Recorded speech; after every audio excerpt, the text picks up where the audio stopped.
Fourth state Tamil நேயர்களுக்கு வணக்கம். இப்போ நாம் எங்கே இருக்கோம் அப்படின்னா 2026 சென்னை புத்தக கண்காட்சியில் தான் நின்றுட்டுருக்கோம். இங்கே நிறைய பேர் புத்தகங்கள் தேடி வந்துட்டுருக்காங்க. இந்த வருடம் இளைஞர்களும் சரி பொதுமக்களும் என்ன மாதிரியான புத்தகங்களை தேடி வராங்க, இல்லை பதிப்பாளர்கள் என்ன மாதிரியான புத்தகங்களை பரிந்துரைக்கிறாங்க அப்படின்றத பார்க்கலாம்.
Nemathi Property Management. Contact 7667008999. நலம் தரும் நல்லார் சித்த மருத்துவமனை. இதய நோய், சர்க்கரை நோய், பக்கவாதம், சிறுநீரக பிரச்சனை, தண்டுவடம் மற்றும் மூட்டு பிரச்சனைகளுக்கு மிகச்சிறந்த மருத்துவமனை.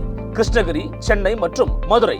தொடர்புக்கு 8807666117 மற்றும் 8807666118. அதாவது ஆசியாவில் மிகப்பெரிய புத்தக கண்காட்சி சென்னை புத்தக கண்காட்சி தான். இவ்வளோ ஒரு புத்தகத்துக்காக இவ்வளோ பெரிய மக்கள் கூடுறது வேறு எங்கேயுமே கிடையாது. ஸோ அதுக்கு நம்ம முதல்ல பப்பாசிக்கு நன்றி தெரிவிச்சுக்கிறோம். ஸோ இப்படியான பெரும் நிகழ்வை ஒரு திருவிழா போல், புத்தக திருவிழா தான் இது, கண்காட்சியெலாம் கிடையாது, காட்சியும் இல்லை, புத்தக திருவிழா நடத்துகிற பப்பாசிக்கு இந்த நன்றி தெரிவிச்சுக்கிறோம். ஸோ இந்த வாரம் புத்தகம் எப்போதுமே பொங்கல் விடுமுறை தொடர்ச்சியாக ஒரு இது இருந்ததாக விடுமுறையில் புத்தகம் விற்குமா நான் மக்களோட பேராதரோட புத்தக நிகழ்ச்சி சிறப்பாக நடைபெற்றுட்டு இருக்குது.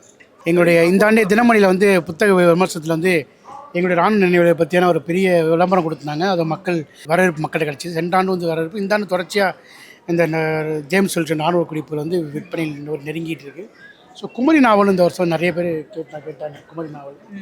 அப்புறம் குழந்தைகளுக்காக இந்த நருடோவும் நெடுஞ்செழியனும்.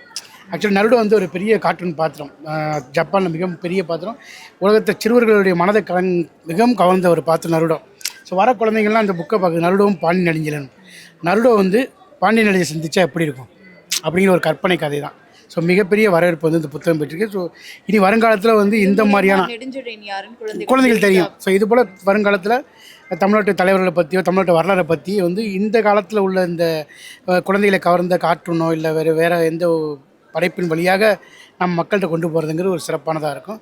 ஸோ நருடோவும் பாண்டிய நெடுஞ்செழியனும் இந்த புத்தகம் குழந்தைகள் மத்தியில் வரலாறை எளிமையாக கடத்துகிற ஒரு கருவியாக இருக்குது. ஸோ இது இந்த மாதிரியான எலிஷாவும் பேகனும் அப்படிங்கிற புத்தகம். ஸோ எலிஷாங்கிற அந்த ஃப்ரோசன் கேர்ள் பேகனை சந்திச்சா எப்படி இருக்குங்கிற மாதிரினா. ஸோ இந்த மாதிரி தளங்களில் நம்ம வரலாறை கொண்டு போகணும் விரும்புகிறோம். ஸோ சிந்தனை அதற்கான வேலைகளை பார்க்க தொடர்ச்சியாக காமிக்ஸ் வடிவில் தமிழருடைய மன்னருடைய நம்முடைய வாழ்வியல் வரலாறை சிறப்புகளிடம் இந்த ஆண்டு நம்ம கொண்டு வரதுக்காக இருக்கிறோம். நல்ல முன்னெடுப்பு. இன்னொன்று என்னன்னா, போன வருஷம் விடுதலை படம் வெளியாகும் போது பெரிய தாக்கம் ஏற்படுது. தமிழரசு யாரு அப்படின்னு எல்லாரும் கேட்டுட்டு இருந்தாங்க.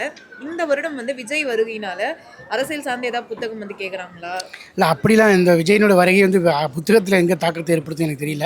ஸோ அது ஒரு நடந்த ஒரு நிகழ்வுடைய கதைங்கனால அப்போ அந்த புத்தகம் புலவர் கலைவர்மாவோட புத்தகம் பெரிய லெவலில் விற்பனையாளர் இந்த ஆண்டும் மக்கள் விரும்பிட்டு தான் இருக்காங்க. ஸோ புத்தகத்துடைய தாக்கம் திரைப்படத்தில் வரும்போது திரைப்படத்தை பார்த்த மக்கள் அந்த புத்தகத்தை விரும்புகிறாங்க. ஸோ அதுவும் தொடர்ச்சியாக நடந்துகிட்டு தான் இருக்குது. எங்கள் அரங்கை பொறுத்த மட்டும் இந்த சிந்தன் புக்ஸ் 49வது சென்னை புத்தக காட்சியில் அரங்கு எண் 298-99 சிந்தன் புக்ஸ் அரங்கு அமைச்சிருக்கோம். எங்கள் அரங்குக்கு பெரும்பாலும் அம்பேத்கரியர்கள், பெரியாரியர்கள், மார்க்சியர்கள், முற்போக்கு தோழர்கள் தான் வராங்க. அவங்களுடைய தேர்வுகள் இந்த முறை பெரும்பாலும் இளம் வாசகர்களும் வராங்க. அவங்களுடைய தேர்வுகள் எப்படி இருக்குன்னா, இடதுசாரி இயக்கங்கள், அப்புறம் வந்து அம்பேத்கரியம் பெரியாரியம் சார்ந்த தேடல்களாக தான் இருக்குது. சோவியத் ரஷ்யன் லிட்ரேச்சர் சார்ந்த ஒரு தேடலும் இருக்க தான் செய்யுது. அது மட்டும் இல்லாமல் வந்து சில பரிந்துரைகளோடு வராங்க, அதுவும் ரஷ்யன் லிட்ரேச்சர் சார்ந்திருக்கு. அது இல்லாமல் மானுடவியல் சார்ந்த ஒரு தேடல் வந்து இன்றைக்கி இருக்குது. பாரதிய ஜனதா கட்சி ஆட்சிக்கு வந்து கிட்டத்தட்ட 11 ஆண்டுகள். அந்த 11 ஆண்டுகள் அவங்களுக்கு எதிரான ஒரு மனநிலை இளம் வாசகர்கிட்ட இருக்கிறத கண்கூடாக பார்க்க முடியுது. எந்த அமைப்பும் இல்லாத இளைஞர்கள் கூட அதுக்கு எதிரான புத்தகங்களை விரும்பி எடுக்கிறாங்க. குறிப்பாக இந்துத்துவத்துக்கு எதிரான புத்தகங்கள், காவி அந்த அரசியலுக்கு எதிரான புத்தகங்களை ரொம்ப விரும்பி எடுக்கிறாங்க. அந்த புத்தகங்கள் எல்லாமே நல்ல விற்பனை ஆகுது. இப்போ நீங்கள் பரிந்துரைக்கக்கூடிய ஒரு 5 புத்தகங்கள் இதை வாசிச்சு ஆகணும் அப்படின்னா என்ன புத்தகங்கள் சொல்லுங்கள்? ஒவ்வொருத்தருக்கும் ஒரு மாதிரியான வாசிப்பு இருக்குது. இந்த ஆண்டு என்னோட வாசிப்பு நான் திட்டமிட்டிருக்கிறது வந்து அறிவியலும், உலக வங்கி, நிதியம், பொருளாதாரம் இது சார்ந்திருக்கு. அப்போ இந்த ஆண்டு எனக்கு நான் பரிந்துரை இப்படி தான் போவேன். அது இல்லாமல் ஒரு ஜென்ரலாக பரிந்துரைக்கணும் அப்படின்னா இந்திய சாதிய சமூகத்தை பற்றி, தீண்டாமைகளை பற்றி புரிந்து கொள்ள பாபா சாஹேப்பின் இந்திய சேரி குழந்தைகள், இந்து மத தத்துவம், இது ரெண்டுத்தையும் நான் வந்து மிக நிச்சயமாக பரிந்துரைப்பேன். இந்த ஆண்டு சிந்தன் புக்ஸ் வெளியிட ஒரு மிக முக்கியமான ஒரு புத்தகம் தமிழுக்கு நாங்கள் கொண்டு வந்திருக்கோம். அது வந்து இதுவரை தமிழ் சமூகத்துக்கு இத்தனை ஆண்டு காலம் 100 ஆண்டு கால கம்யூனிஸ்ட் கட்சி வரலாற்றில் தமிழில் யாருமே செய்யாத ஒரு முயற்சி.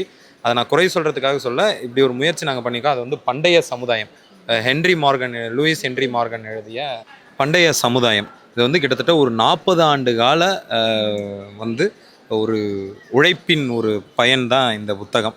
இதை நான் அவசியம் வாசிக்கணும்னு சொல்லுவேன். இந்த ஆண்டு வந்ததுன்னு மட்டும் இல்லாமல் இது வந்து ஒவ்வொருத்தரும் மானுடவியலை புரிந்து கொள்வதற்கு குடும்பம், அரசு, தனிச்சொத்து, ஏங்கிள்ஸ் எழுதிய அந்த புத்தகத்திற்கே வந்து இந்த புத்தகம் தான் அடிப்படையாக இருந்தது. 40 ஆண்டு காலம் தரவு. ஏன்னா இவருக்கு முன்னோடி ஆய்வாளர்கள் யாருமே இல்லை.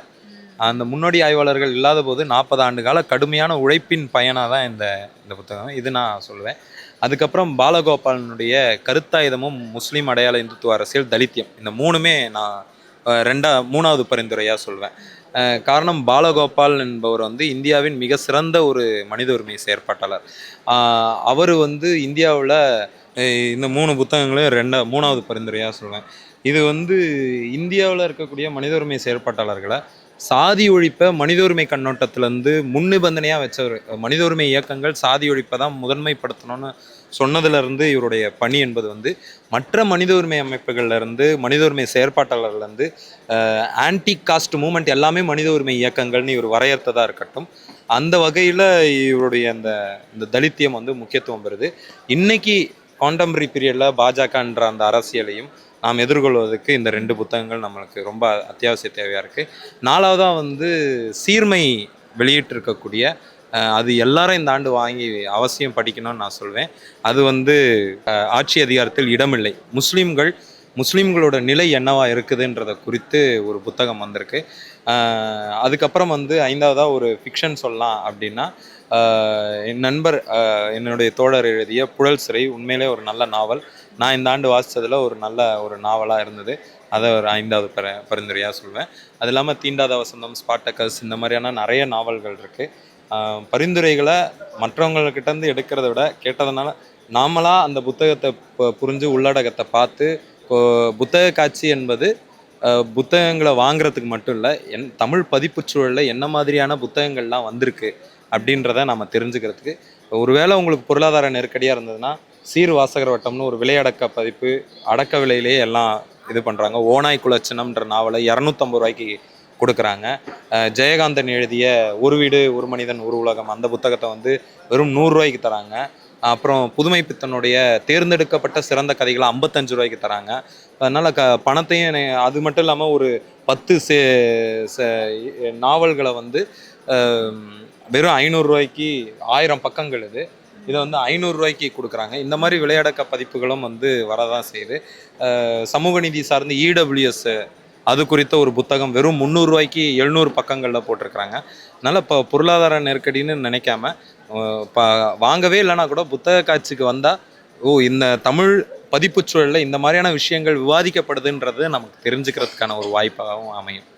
இப்போ ஒவ்வொரு வருடமும் ஒரு திரைப்படம் வந்து மக்கள் மத்தியில் ஒரு பிரபலமாவது இல்லை ஒரு தாக்கத்தை ஏற்படுத்துது அப்படின்னு சொல்லலாம். அப்போ இப்போ இந்திய திணிப்புக்கு எதிராக வந்த திரைப்படம் வந்து சிவகார்த்திகேயன் அவர்கள் நடித்த பராசக்தி. அந்த திரைப்படம் தொடர்பாக இல்லை அதை தெரிஞ்சுக்கணும் அப்படின்றதுக்காக புத்தகத்தை தேடி வராங்களா? ஆமாம், அந்த பராசக்திக்கு தடை அப்படின்ற ஒரு புத்தகம் வந்து அது அந்த படம் வெளியான பிறகு அது சார்ந்த ஒரு புத்தகம் வந்து ரொம்ப பிரபலமாக போய்கிட்டு இருக்கு. அது இல்லாமல் எழுத்தாளர் இலியாஸ் எழுதிய ஜனநாயகன் அப்படின்ற பிம்பச்சிறை 2.0 அப்படின்னு சொல்லி எம்எஸ்எஸ் பாண்டியன் எப்படி எம்ஜிஆருக்கு ஒரு பிம்பச்சிறை எழுதினாரோ அது மாதிரி விஜயை வைத்து அவருடைய அரசியல் அதை குறித்து ஜனநாயகன் 2.1 ஒரு புத்தகம் எழுதியிருக்காரு, சீர்மை வெளியீடு. அதுவும் ஒரு நல்ல விற்பனையாகக்கூடிய இதுவாக இருக்குது. இது வந்து சினிமா ஏற்படுத்திய தாக்கத்தின் விளைவாக இந்த புத்தகங்கள் நல்ல விற்பனையில் இருக்குது.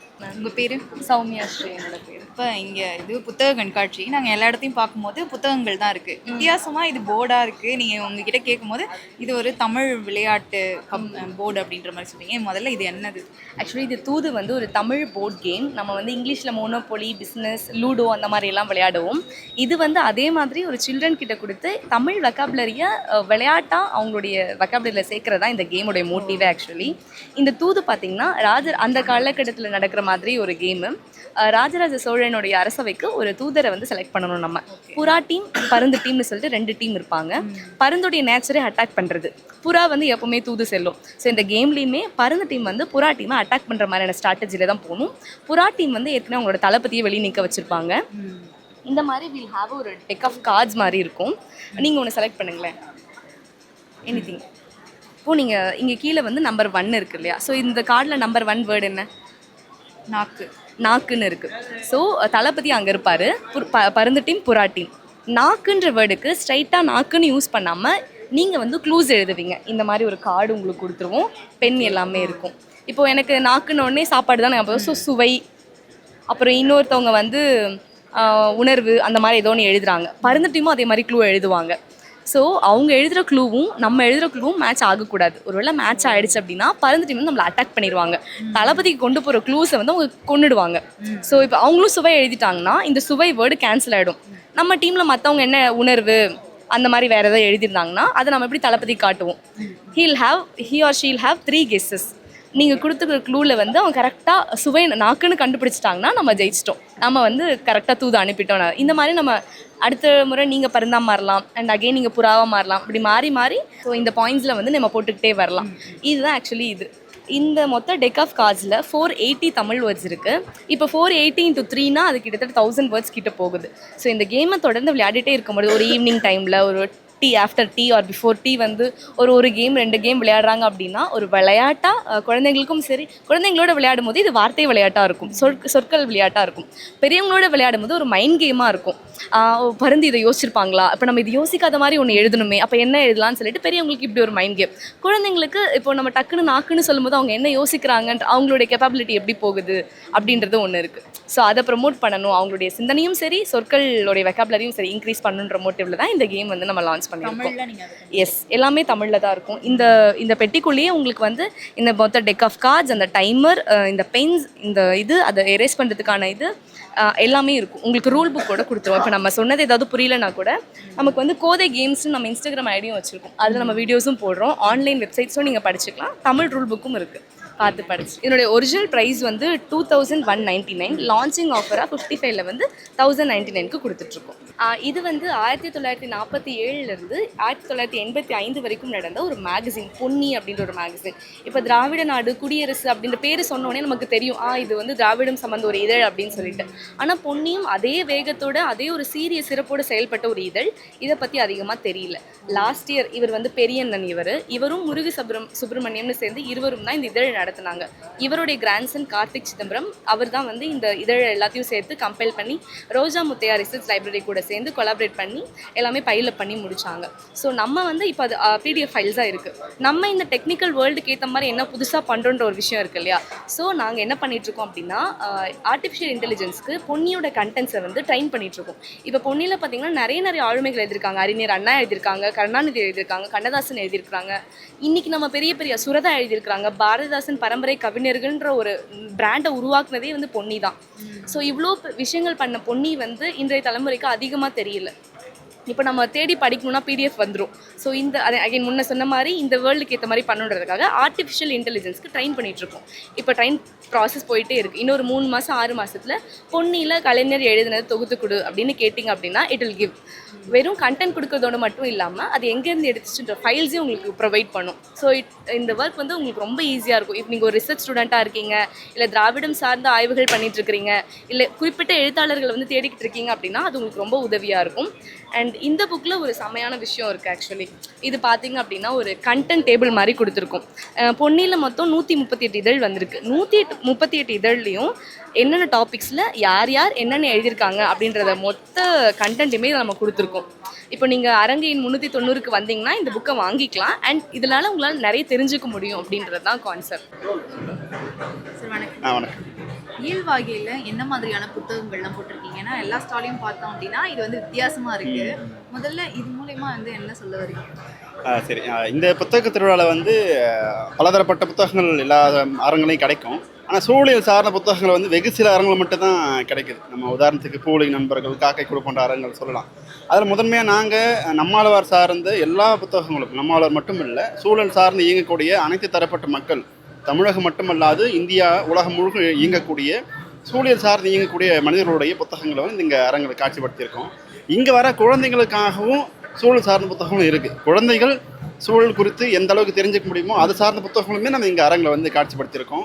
அவங்கள வரவேற்கணும், அவங்கள வந்து பார்வையை அளிக்கணுன்றதுக்காண்டி இங்கே சூழல் குறித்தான கலைப்பொருட்கள் வந்து வச்சுருக்கோம். இதை குழந்தைங்களுக்கு கொஞ்சம் அட்ராக்டிவாகவும் இதை பார்க்க கொஞ்சம் வைப்பாகவும் அவங்களுக்கு இருக்குன்றதுக்காக. இயற்கை சார்ந்த எல்லாத்தையும் ஆமாம். இந்த அரங்கு முழுக்கும் நீங்கள் பார்த்தீங்கன்னா இந்த எல்லா டெக்கரேஷன்ஸுமே இயற்கை சார்ந்த மரபு சார்ந்த பொருட்கள் மட்டும்தான். அது மீண்டும் பயன்படுத்தக்கூடிய பொருட்கள் தான். நீங்கள் பார்த்தீங்கன்னா இந்த ஓலை பொருட்கள் எல்லாமே வந்து 5 ஆண்டுக்கு முன்னாடி செஞ்சுது.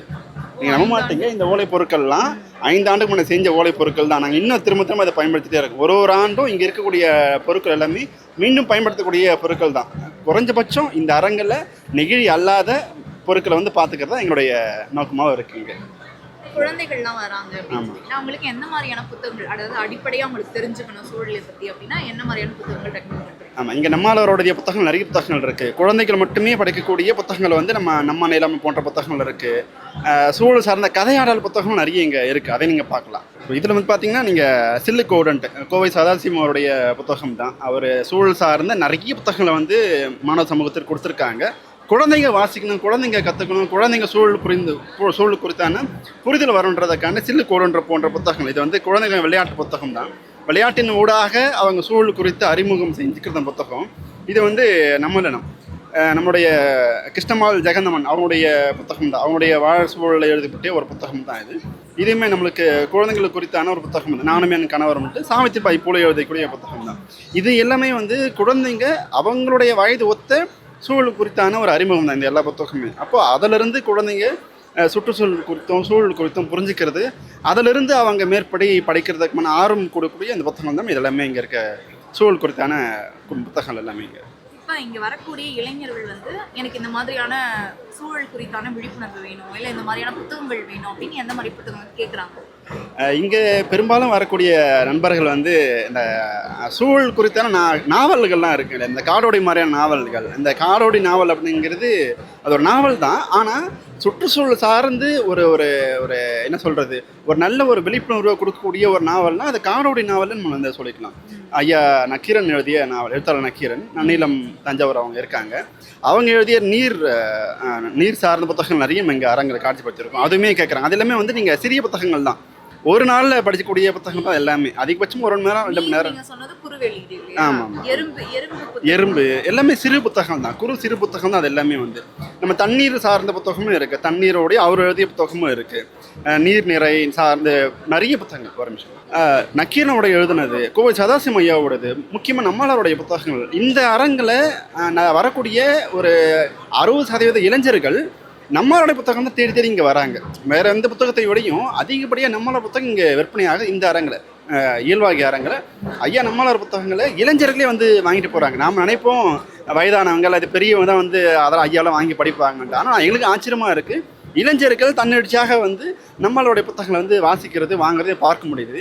அப்போ அடுத்த தலைமுறை நம்ம மீண்டும் மீண்டும் மீண்டும் தற்கொலை சொல்லக்கூடிய தலைமுறைகள் இன்றைக்கி வந்து சூழல் குறித்தான, மரபு குறித்தான, பண்பாடு குறித்தான விழுமியங்களை வாசிக்கிறதுல ரொம்ப ஆர்வம் கொண்டு இங்கே வந்துட்டுருக்கேன். ஐயா நம்மார் வாழ்ந்து நான் படித்து வியந்து அதை நான் முதல்ல புரிஞ்சிட்ட புத்தகம்னா இதுதான் பூமி தாயே என்ற புத்தகம் தான். அவருடைய வாழ்வியலில் அவருடைய அனுபவங்கள் ரீதியாக சூழல் குறித்தும் இயற்கை வேளாண்மை குறித்தும் அவர் எழுதிய புத்தகம் தான் இது. இந்த தாய் மண்ணை வணக்கம் என்ற புத்தகம், அதாவது புதிதாக இயற்கை வேளாண்மைக்கு வரக்கூடிய இளைஞர்கள் அல்லது இயற்கை வேளாண்மைக்கு விருப்பப்படக்கூடிய நண்பர்கள் இது வந்து படிக்க வேண்டிய புத்தகம்னா தாய் மண்ணை வணக்கம். அப்புறம் ஏன் வேண்டும் இயற்கை வேளாண்மை, இதுவுமே வந்து புதிதாக வரக்கூடிய நண்பர்கள் வந்து படிக்கக்கூடிய புத்தகம் தான். இயற்கை வேளாண்மை வந்து இன்றைக்கி இந்தியா முழுக்க உலகம் முழுக்க பேசு பொருளாக மீண்டும் மீண்டும் மரபு சார்ந்து போகக்கூடிய மனிதர்களுக்கு ஆர்வம் தோண்டக்கூடிய பொருளாக இருக்குது. அதுக்கு போகக்கூடியதுக்கு ஒரு ஒரு வழிகாட்டியாக இந்த புத்தகம் எல்லாமே இருக்கும். இதுவுமே அதுதான் அடிப்படையான ஒரு தேவைகள், இயற்கை வேளாண்மைக்கான அடிப்படை தேவைகளுக்கு வந்து இந்த புத்தகம் வந்து உதவிகரமாக மக்களுக்கு இருக்கும். சீர்மை பதிப்பகத்தில் முக்கியமான வெளியீடாக வந்து என்ன வந்திருக்கு? இந்த வருஷம் 35 தலைப்புகளில் வந்திருக்கு. அதில் குறிப்பாக கடந்த மாதம் வெளியிட்ட ஆட்சியிலும் அதிகாரத்திலும் இடமில்லை, அரசியல் ரீதியில் ஓரங்கட்டப்படும் இந்திய முஸ்லீம்கள் தான் டாப் சைடில் இருக்குது. அது இந்த புத்தகம் தான்.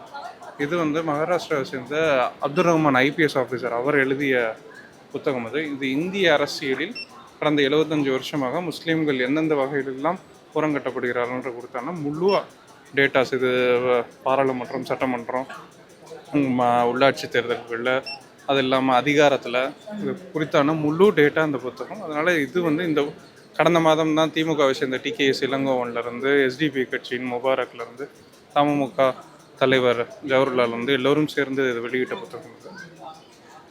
ஜனநாயகன் புத்தகம் வந்து வெளியிட்டிருக்கு. இப்போ ஜனநாயகன் படத்துக்கு தடையும் விதிச்சிருக்காங்க. இப்போ இந்த புத்தகத்தினுடைய வரவேற்பு எப்படி இருக்கு? எல்லாரும் வாசகர்கள்லாம் எனக்கு இந்த புத்தகம் வேணும் அப்படின்னு தேடி வராங்களா? ஜனநாயகன் பிம்பச்சிறை 2.0 பிம்பச்சிறைன்ற புத்தகம், முதல் புத்தகம் வந்து எம்எஸ்எஸ் பாண்டியன் அவர் எழுதின புத்தகம். அது எம்ஜிஆரை குறித்து வந்த புத்தகம், ஒரு ஆய்வு நூல். அது பிம்பச்சிறை. இது ஜனநாயகன் பிம்பச்சிறை 2.0 நாம் சீர்மையில் வெளியிட்ட புத்தகம். இந்த புத்தகம் குறிப்பாக என்ன பேசுதுன்னா, எம்ஜிஆர், கலைஞர், அதுக்கப்புறம் ஜெயலலிதா, இன்றைக்கி இருக்கக்கூடிய ஊடக அரசியல், பிஜேபி அரசியல், இந்துத்துவ பாலிட்டிக்ஸ், இதற்குள்ளால விஜய் எந்த இடத்துல ஃபிட் ஆகிறார், விஜயோட கடந்த 10-15 வருட படங்கள் எல்லாம் எப்படியெல்லாம் வேலை பார்த்துருக்கு, என்னென்ன மாதிரியான அரசியல்களில் அப்போ இதை பற்றியான ஒரு ஆய்வு நூல் இது ஜனநாயகன். அது கிட்டத்தட்ட சோல்ட் அவுட் தான். இப்போ இந்த புத்தக காட்சி முடிகிறதுக்கு இன்னும் 2 நாள் இருக்குது. இன்னும் முடிஞ்சிருச்சு. அது இன்னும் திருப்பி அடுத்த வாரத்திற்குள்ளால ரீப்ரிண்ட் ஆகி வரும். வாசகர்களுக்கு ஒரு முக்கிய 3 புத்தகம் வந்து நீங்கள் ரெக்கமெண்ட் பண்ணுறதா எந்த புத்தகம் சொல்றீங்க? இல்லை, இந்த வருஷம் வந்து குறிப்பாக சொல்லலாம் ஆட்சியிலும் அதிகாரத்திலும் இடமில்லை. அப்புறம் ரொம்ப குறிப்பான புத்தகம்னா இது ஒரு நாவல். இது 1921 அன்று 21 அப்படின்ட்டு. இது மாப்பிள்ளை கிளர்ச்சி பற்றி அன்னைக்கு இருந்த பிரிட்டிஷ் டாக்குமெண்ட்ஸு, வாய்மொழி பாட்டு இதெல்லாம் வச்சு மிக விரிவாக தமிழில் இது வரைக்கும் வரல அப்படின்னு சொல்லக்கூடிய புத்தகம்னா 1921 அன்று 21 ரகுமான் கடங்கியம் எழுதியிருக்கிறார். தமிழில் வந்து ஐயப்பன் வந்து மொழிபெயர்த்திருக்கிறார். மாப்பிள்ளை கிளர்ச்சி பற்றி, கேரள அரசியலை பற்றி புரிந்து கொள்ள வேண்டியதுக்கு மிக விரிவான புத்தகம். முன்னாடி சொன்ன ஆட்சியிலும் அதிகாரத்திலும். அப்புறம் சர்ஜில் இமாம் பேசியது என்னன்ட்டு ஒரு புத்தகம். அப்போ இது வந்து சிஏ வழக்கில் கைது செய்யப்பட்டு இன்னும் வந்து பெயில் கொடுக்கப்படாமல் இருக்கக்கூடிய சர்ஜில் இமாம் மிக விரிவாக இந்திய அரசியலை குறித்து பேசியிருக்கார். சமீப காலமாக அவர் பீகார் எலெக்ஷனில் கண்டக்ட் பண்ணுற வரைக்கும் இந்த கட்டுரைகள் இருக்குது சர்ஜில் இமாம் பேசியது. அப்புறம் இரையாகும் இறையாண்மை, அதாவது இந்திய அமெரிக்க உறவுகள் குறித்து, அதாவது மோடி ஆட்சி காலம் 2014 2025 வரைக்கும் இராணுவ உறவுகள் என்னவாக இருந்துச்சு, இந்திய அமெரிக்க உறவுகள் என்னவாக இருந்துச்சுன்னு சு அழகேஸ்வரன், அவரும் டிஆர்டிஓவில் தான் வேலை பார்த்துருக்கார், தொழிற்சங்கவாதி. அவர் எழுதிய புத்தகம் இரையாகும் இறையாண்மைன்ற இந்த புத்தகம். இது மிக விரிவாக இந்திய அமெரிக்க அரசியலை பேசுது. நிறைய புத்தகங்களை சொல்லிக்கிட்டே போகலாம். இது குறிப்பாக அம்பேத்கரிய முஸ்லீம்னு ஒரு புத்தகம். இது வந்து கேரள அரசியலில் வந்து அங்கே இருந்த அன்னைக்கு பிரபாகரன் இருந்தால் அவர் வந்து அன்னைக்கு விடி ராஜசேகரோட, அதுக்கப்புறம் கன்ஷிராமோட, அருந்ததி ராய் போன்றவர்களை கேரள அரசியலுக்கு அறிமுகப்படுத்தி அங்கே இருக்கக்கூடிய சிபிஎம், சிபிஐ, அங்கே இருக்கக்கூடிய பாலிட்டிக்ஸில் குறிப்பாக அவர் சந்தித்த சாதிய ஆதிக்க அரசியலுக்கு எதிராக பேசிய மிக குறிப்பான புத்தகம். இன்னும் சொல்லலாம், அறிவியல் என்ற E=mc². இது வந்து அறிவியல் கதை ஆசை எழுதியிருக்கிறார். அறிவியல் கட்டுரைகளுக்கு இது டைம்ஸில், கார்டியனில் வந்து அறிவியல் கட்டுரைகளோட டிரான்ஸ்லேஷன், விண்மீன் துகள்கள்னு இன்னும் சொல்லலாம். இன்னும் 35 தலைப்புகளில் இருக்குது, சொல்லிக்கிட்டே போயிட்டே இருக்கலாம். உயிர்மை இந்த வருஷம் மிக முக்கியமான ஒரு 40 புத்தகங்கள் கொண்டு வந்திருக்கோம். அதில் பார்த்தீங்கன்னா அவங்க துர்கா ஸ்டாலின் அவங்க எழுதின அந்த அவரும் நானும் அதனுடைய செகண்ட் பார்ட் 2 சேர்த்து இப்போ ஒரே ஒரு பேக்கேஜாக கொண்டு வந்திருக்கோம். ஃபஸ்ட்டு செகண்டும் அது நல்ல விற்பனையில் ஒரு நல்ல கவனம் பெற்றிருக்கு. அப்புறம் என்னுடைய 6 புத்தகங்கள் வெளிவந்தது. இந்த 6 புத்தகங்களில் 5 கவிதை தொகுப்புகள், அப்புறம் ஒரு நாள் வசந்தம்னு ஒரு நாவல். இந்த நாவல் இப்போ வந்து ஒரு பெரிய அளவுக்கு ஹிட் ஆகி ரொம்ப நிறைய காப்பி சேல் ஆகிருக்கு. நானே எதிர்பார்க்கிறேன் ஃபஸ்ட் நாவல் எவ்வளோ சேல் ஆகும்ன்ட்டு. அது இல்லாமல் வந்து என்எஸ் கிருஷ்ணனை பற்றி ஒரு புக்கு கொண்டு வந்திருக்கோம். குலசேகரங்கிறவர் எழுதினது என்எஸ் கிருஷ்ணன் கலையும் வாழ்வும். அப்போது என்எஸ் கிருஷ்ணன் மாதிரியே உலக அளவில் இருந்தவர் வந்து சார்லி சாப்ளின், அவருடைய பயோகிராஃபியும் ஒன்று கொண்டு வந்திருக்கோம். அதுவும் இது சார்லி சாப்ளின் கலையும் வாழ்வும். அப்படி பார்க்குறப்போ வந்து இந்த 40 புத்தகங்களில் இப்போ நேற்று கூட ஒரு 8 புத்தகங்கள் வந்து ரிலீஸ் பண்ணோம்.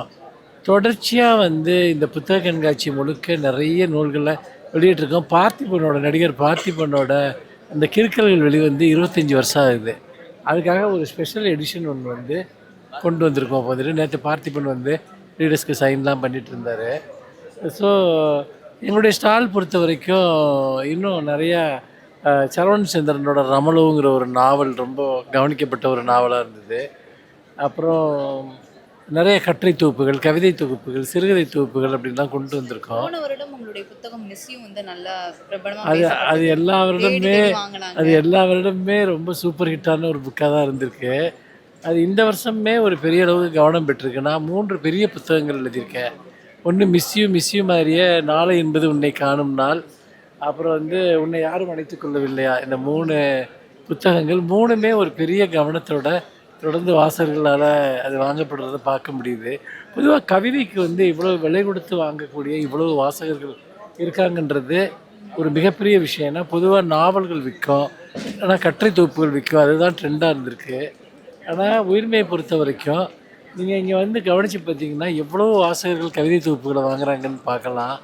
கவிதை விற்கவே விற்காதுங்கிற அந்த மித்து எல்லாத்தையுமே நாங்கள் உடைச்சிருக்கோம்.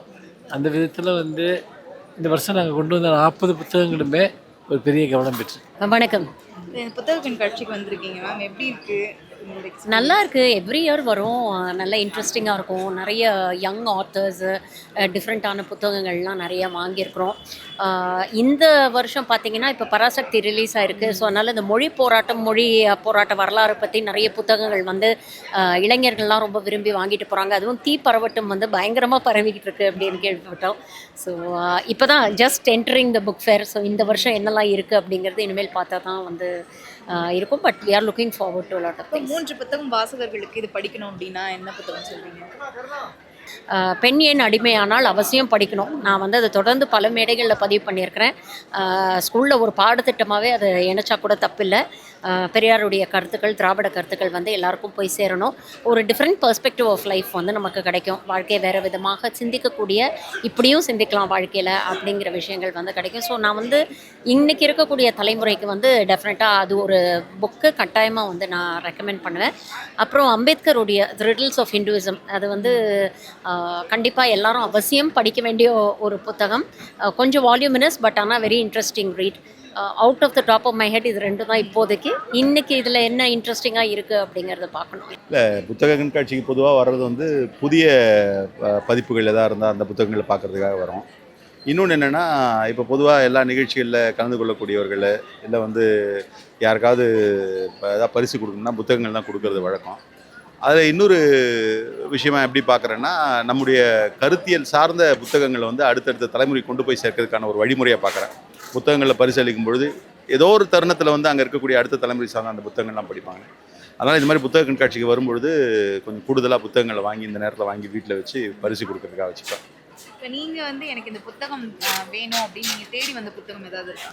இல்லை, தேடி வந்த புத்தகன்றதை விட அவங்க சொன்ன மாதிரி இப்போ மொழி போராட்ட வரலாறு தொடர்பாக முன்னாடியெல்லாம் என்ன ஒரு 2-3 புத்தகங்கள் தான் இருக்கும். முரசொலிமாறன் புத்தகம் இருக்கும், அப்புறம் வந்து அண்ணாவுடைய ஒரு சில பதிப்புகள் இருக்கும். இப்போ நிறைய புத்தகங்கள் வந்திருக்கு. அந்தந்த கான்டெம்பரரியாக வர ஒரு இஷ்யூ ரைஸ் ஆகுதுன்னா வரக்கூடிய சூழலில் இதை கடந்து வந்து பொதுவாக வாசிக்கிறது வந்து இப்போது அம்பேத்கர் தொடர்பான ஆய்வு புத்தகங்கள் நிறைய வருது. நீங்கள் ஒரு பர்ஸ்பெக்டிவ்லேயே வந்து அம்பேத்கரை பார்க்கக்கூடிய புத்தகங்கள் இருக்குது. இப்போ கூட சமீபத்தில் வந்து பெரியாரை பற்றி கேம்பிரிட்ஜ் ஒரு புத்தகத்தை போட்டிருக்காங்க. அப்போ அதெல்லாம் என்னென்னா இப்போ நமக்கு வந்து ஒரு ஒரு குறிப்பிட்ட நிலையில் வந்து ஒரு தெளிவாக இருக்கும், இதுதான் சரின்ற ஒரு முடிவில் இருக்கும்.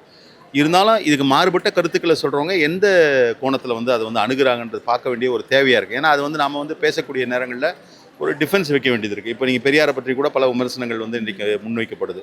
அந்த விமர்சனங்கள் முன்வைக்கப்படும் பொழுது நமக்கே வந்து முதல்ல வந்து ஒரு சின்ன ஒரு ஷேக் இருக்கும்.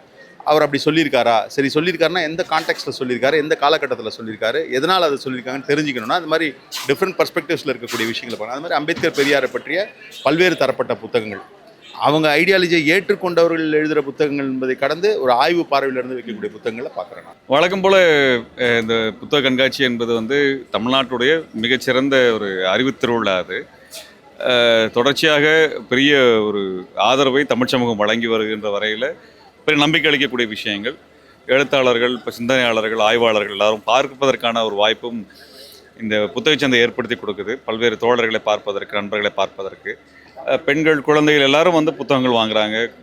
வாசிப்பு பழக்கத்தை அதிகப்படுத்துவதற்கு இது பெரிய ஊக்கமளிக்கக்கூடிய நிகழ்வாக அது நடந்து வருகிறது. வாசகர்களுக்கும் ஒரு 3 புத்தகம் இது கட்டாயம் படிக்கணும் அப்படின்னா என்ன சொல்லுங்க? இந்த காலகட்டத்தில் நம்ம வந்து என்ன சிக்கலில் இருக்கிறோம் அப்படின்னு தெரிஞ்சுக்கிறதுக்கு வந்து சுதந்திர தமிழ்நாடு ஏன் அப்படின்னு அவர் பெரியாருடைய முழக்கம். அது இந்த இந்த புத்தக இந்த கட்டுரை தொடர்ச்சியாக பல காலகட்டங்களில் எழுதின கட்டுரைகள் அது. அதில் வந்து ஏன் தான் வந்து சுதந்திர தமிழ்நாடு வேணும்னு சொல்லி கேட்டேன், இதெல்லாம் என்ன சிக்கல் எதிர்காலத்தில் உருவாகும் அப்படிங்கிறத வந்து அவர் சொல்லிக்கிறார். அது இன்றைக்கி பார்த்தா பொருத்தமாக இருக்குது. பெரியாருக்கு 52 வருடம் கழித்து நம்ம பார்க்கும்போது அது ஒரு பொருத்தமான ஒரு விஷயமா இருக்குது. இது ரொம்ப முக்கியமான புத்தகம் அது. அதே போல் வந்து கூகி வான் தியாங்கோ அப்படிங்கிற ஒரு சிந்தனையாளர், ஆப்பிரிக்க சிந்தனையாளர், ஆப்பிரிக்காவினுடைய மிக முக்கியமான சிந்தனையாளர், காலனியை நீக்க சிந்தனையாளர். அவர் வந்து தோழர் அமரந்தா வந்து இந்த புத்தகத்தை கொண்டு வந்திருக்கிறாங்க. தமிழ்நாட்டினுடைய மிக முக்கியமான எழுத்தாளர், படைப்பாளர். கூகி வான் தியாங்கோ வந்து என்ன சொல்கிறாருன்னா, மொழி வந்து எப்படி வந்து அடிமைப்படுத்துது மக்களை, காலனியாக்க மொழி எப்படி அடிமைப்படுத்துதுங்கிறத அவர் வந்து ரொம்ப நுணுக்கமாக நிறுவியவர். அந்த வகையில் உலக புகழ்பெற்ற ஒரு சிந்தனையாளர் அவர். அவர்கள் பற்றியான புத்தகம் வெளிவந்திருக்கு. இது கண்டிப்பாக வாசிக்க வேண்டிய புத்தகம் அது. அடுத்து வந்து பார்த்தோம்னா ஆர்எஸ்எஸ் வந்து பற்றியான ஒரு புத்தகம் அது. இது ஆர்எஸ்எஸ் உலகின் மிகப்பெரிய பயங்கரவாத குழு என்கின்ற இந்த தலைப்பில் வந்திருக்கக்கூடிய இந்த புத்தகம் வந்து இந்த இன்றைக்கு உலகளவில் மிக மோசமான ஒரு கருத்தியலை பரப்பி சிறுபான்மை மக்களை எதிரிகளாக கட்டமைக்கிறது. சிறுபான்மை மக்களை எதிரியாக்குறது ரொம்ப எளிமையான விஷயம். ஆனால் அவங்க வலு இல்லாமல் இருப்பாங்க, அவர்களை பகடைக்காயாக்கி அதிகாரத்தை கைப்பற்றுவது அப்படிங்கிற யுக்தி முறைகளில் இந்த உலகால் கட்டமைக்கப்பட்ட மிகப்பெரிய அமைப்பு வந்து ஆர்எஸ்எஸ். அந்த அது இந்தியாவினுடைய பல்வேறு கொலைகளை வந்து செய்திருந்தார்கள். காந்தியடிகளின் கொலைகளில் ஆரம்பித்து காமராஜர் எரித்து கொலை செய்வதிலிருந்து சுபாஷ் சந்திர போஸை காட்டி கொடுத்து அவருடைய மரணத்துக்கு காரணமாக இருந்தது என்று இந்தியாவினுடைய ஒரு விடுதலை அடைந்த இந்தியாவினுடைய மிக முக்கியமான பயங்கரவாத நிகழ்வுகளில் ஆர்எஸ்எஸோட பங்களிப்பு மிக முக்கியமானது. அந்த அமைப்பு எப்படி இருக்குது, இயங்குது அப்படிங்கிறத சொல்லக்கூடிய நூல் இது.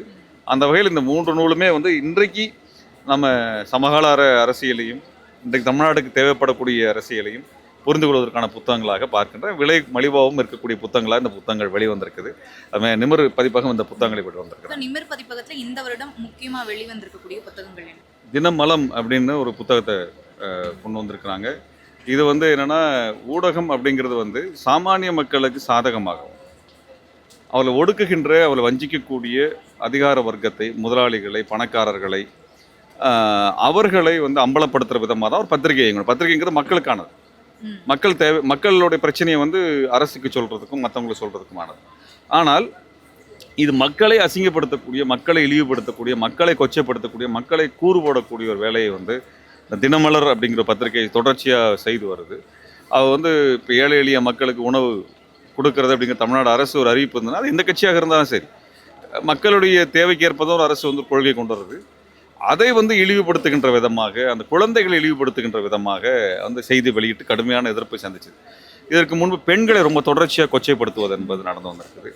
அதுவும் இல்லாமல் பாரதிய ஜனதா கட்சிக்கு ஆதரவான பத்திரிகையாக இருந்தாலும் கூட பாரதிய ஜனதா கட்சியின் தமிழ்நாட்டு தலைவராக இருந்த தமிழிசை அவர்களையே வந்து ரொம்ப இழிவாக கார்ட்டூன் போடுறது, அவங்கள ரொம்ப அசிங்கமாக அருவறுப்பாக இருக்கிற மாதிரியான ஒரு கார்ட்டூன் போடுறது, அவங்கள வந்து இழிவுபடுத்தக்கூடிய வேலைகளை செய்கிறது. அப்படி வந்து ஒரு வெறுப்பை வந்து தொடர்ச்சியாக செய்துட்டு இருக்கிற வேலையை செய்கிறாங்க.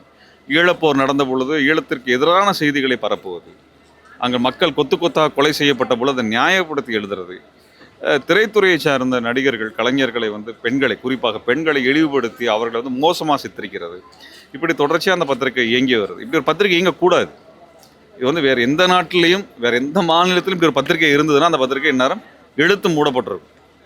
டைம்ஸ் ஆஃப் இந்தியா முதல்ல வந்து பெங்காலில் போன பொழுது வங்காளிகளை வந்து இழிவு செய்து ஒரு கட்டுரை போட்டதற்காக அந்த ஒட்டுமொத்த கட்டிடமே வந்து கொளுத்தப்பட்டதான வரலாறுகளாக இருக்குது.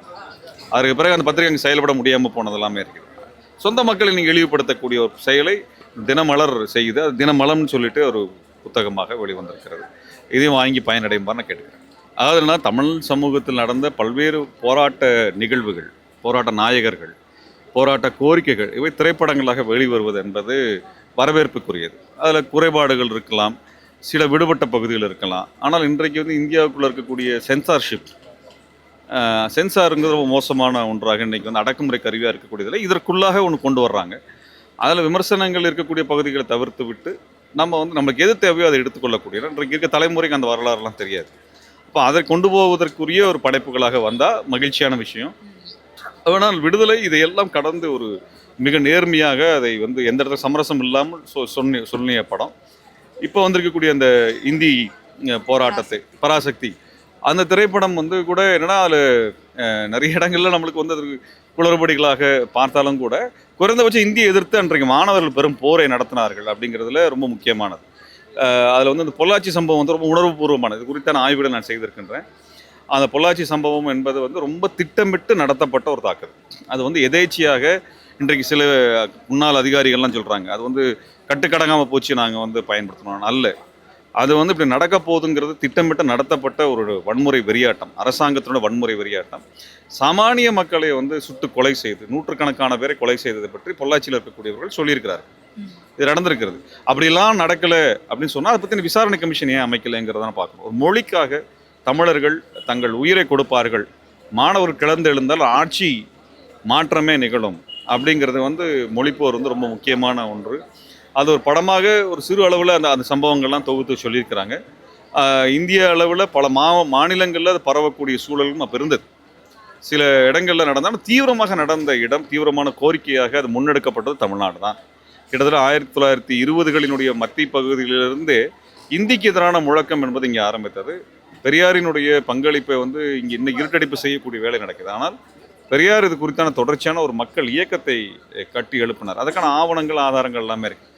அதே வந்து நம்ம ஏன்னால் அது ஒரு கட்டம் இரு கட்டமாகல, பல கட்டங்களாக நடந்த ஒன்று. ஏன்னால் ஒரு மொழி திணிப்பு பல்வேறு காலகட்டங்களில் வேறு வேறு தேவைகளுக்காக நடக்குது, ஒரே நோக்கத்தில் இல்லை. 38னுடைய திணிப்பினுடைய நோக்கம் வேறாக இருக்கிறது. அப்போ வந்து சுதந்திரம் அடையலை. 40களில் இருந்த போராட்டங்கள் வேறையாக இருந்தது, 50களில் அது வேறையாக வருது, 60களில் வேறையாக மாறுது, 80களில் நடந்தது. இன்றைக்கும் திணிப்பு நடக்குது. இன்றைக்கி நீங்கள் மொபைலில் விருப்புறீங்களோ இல்லையோ இந்தியில் மெசேஜ் வருது, நம்மளுக்கு ஆட்டோ மெசேஜ் சொல்கிறோம். நம்மளுக்கு எதுக்கு தமிழ்நாட்டில் இந்தியில் மெசேஜ்? இது வந்து மோடி ஆட்சிக்கு வர்றதுக்கு முன்னாடி கிடையாது, இப்போ கொண்டு வந்தது. இப்போ இப்படியாக திணிப்புகள் நம்ம மேலே நடத்தப்படுறதை வந்து எதிர்க்க வேண்டிய பொறுப்பு நம்மளுக்கு இன்றைக்கு இருக்குது. அந்த வகையில் அந்த படம் வந்து ஒரு சில நிகழ்வுகளை நம்மளுக்கு சுட்டி காட்டுது. அந்த வகையில் நம்ம அதெல்லாம் வரவேற்கிறோம். அதுக்கு மேலே நம்ம ஒரு இன்னும் நேர்மையான படைப்பை நம்ம தான் செய்யணும். அதுக்கு நம்ம தான் முயற்சி எடுக்கணும். இதை குறித்தான ஆய்வு செய்யக்கூடியவர்கள் அதுக்கான திரைப்படங்களை கொண்டு வரணும். திமுக அப்படி ஒன்று செய்யவும் இல்லை. இத்தனை ஆண்டு காலம் வந்து அதை செய்திருக்கணும், அவங்க எல்லாம் செய்யலை. அதை ஆவணப்படுத்தி ஒரு புத்தகங்களாகவோ மிகப்பெரிய ஒரு வரலாற்று செய்திகளாகவோ ஆவண படங்களாகவோ கொண்டு போயிருக்கலாம். அவங்ககிட்ட தான் இல்லாத ஆவணங்களே கிடையாது, எல்லாமே இருக்குது. ஆனால் அப்படி எதுவும் செய்யலை. ஒரு திரைப்படத்தை ஒருத்தர் செய்திருக்கிறாங்க, அந்த அளவில் நம்ம வரவேற்கக்கூடியதாக இருக்குது. ஆனால் ஒரு முழுமையான படைப்பு என்பது வரணும். அது வந்தால் மகிழ்ச்சி.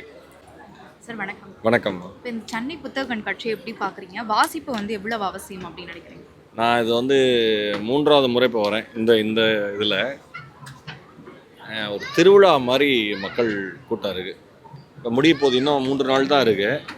ஆனால் கூட்டம் பாருங்கள், அப்படி காமிக்கணும்பா, மேலே தூக்கி காமிங்க கேமரா. கூட்டம் பாருங்கள். அதுதான் எனக்கு ரொம்ப மகிழ்ச்சியாக இருக்குது. ஏன் அப்படின்னா நம்ம வாசிக்க தான் நம்ம எதெல்லாம் சரின்னு நினச்சிட்ருக்கோமோ அது சரியாக தப்பான்னு நமக்கு தெரியும். இதெல்லாம் தப்பு நினச்சிட்ருக்கோமோ அது தப்பாக சரியான்னு தெரியும். ஒரு சரியான பார்வையை வாசிப்பு மட்டும்தான் மீட்டெடுக்குன்னு நான் நம்புகிறேன். அதனால் இங்கே ஒரு முறை வரப்பையும் கூட்டம் எவ்வளோ வருதுன்னு பார்க்குறதுல நான் சந்தோஷமாக இருப்பேன். ஆமாம், அந்த மாதிரி இந்த புத்தக கண்காட்சி வந்து இன்னும் சிறப்பாக இருக்குது. நீங்க தேடி வந்த புத்தகங்கள்னு ஏதாவது இருக்கா? தேடி வந்த புத்தகங்கள் இல்லைம்மா, நான் வந்து எல்லாமே படிப்பேன்.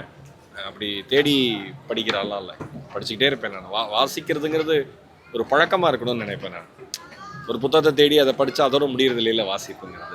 இன்னொன்று என்னென்னா, வாசகர்கள் நிறைய பேர் என்கிட்ட கேட்பாங்க, என்ன புத்தகம் சார் படிக்கலாம், என்ன புத்தகம் சார் படிக்கலான்னு. நீங்கள் ஏதாவது ஒரு புத்தகத்தில் ஆரம்பிங்க. ஒரு புத்தகத்தோட முடிவு அடுத்த புத்தகம் கைப்பிடித்து அழைச்சிட்டு போயிடும் அந்த புத்தகமே. அப்படியே வாசிப்பு அதிகமாகிடும். சார் உங்க மேடை பேச்சுக்கு புத்தகங்கள் எவ்வளவு உதவியா இருக்கு? மேடை பேச்சுக்கு புத்தகங்கள் மட்டும்தாம்மா உதவியாக இருக்குது. நம்மளுடைய நாலேஜுங்கிறது, நாம் சிந்திக்கிறது, நம்ம சிந்திச்சு நம்ம பேசுகிறதுங்கிறது வந்து ஏதோ படித்த புத்தகங்கள்லேருந்து வந்த விஷயங்கள் தானே. படித்ததை பேசுகிறோம், படித்ததுலேருந்து பேசுகிறோம், படித்ததை மறுபடியும் யோசித்து வேறு வடிவில் பேசுகிறோம். புத்தகங்கள் தான் எல்லாமே. இப்போ நாமனா இது ஈரோடு மகேஷ்னா அது ஈரோடு மகேஷ் கிடையாது. எவ்வளோ புத்தகங்கள் கிடைச்ச அறிவு தான் ஒரு துளியாக ஈரோடு மகேஷ் மூலமாக வெளிப்படுதுன்னு நான் சொல்கிறேன். தேங்க்யூ.